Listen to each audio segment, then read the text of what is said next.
আজ আমার ছেলে ওর বাবার সঙ্গে বাজারে গিয়েছিল, দুটো বড় সাইজের আম নিয়ে এসেছে। আমায় বলে, মা তুমি আম দিয়ে কিছু একটা বানাও না।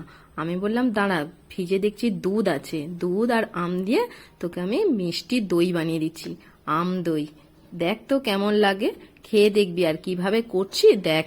এই দেখ, প্রথমে দুধটা ঘন করে নিয়ে চিনি দিয়ে দিয়েছি, তারপরে এখানে আমটাকে একটা মিক্সারের মধ্যে পেস্ট করে নিয়ে এই মিক্সারের মানে আমের যে পাল্পটা সেটা আমি জাল দিয়ে ভালো করে ঘন করে নিচ্ছি, আর দুধটাও এদিকে ঘন করে ঠান্ডা করতে দিচ্ছি। আর তারপরে দেখ 2 চামচ টক দই আমি ভালো করে ফেটিয়ে এই দুধটার মধ্যে দিয়ে দিচ্ছি। দুধ যেই ঠান্ডা হয়ে এসেছে তখন আমি এই আমের পাল্পটাও দিয়ে দিচ্ছি। আর কতটা ঘন করে নিয়েছি দেখতে পেয়েছিস তো। এইভাবে ভালো করে মিক্সড করে নিয়ে তারপরে আমি এই যে বাজার থেকে যে দই কিনে নিয়ে আসিস সেই রকম দইয়ের প্লাস্টিকের কৌটোয় করে দইটা বসিয়ে দিচ্ছি। দাঁড়া, পরের দিন আমি তোকে দেখাবো। এই দেখ কত সুন্দর হয়েছে, খেয়ে দেখ, খেয়ে দেখ।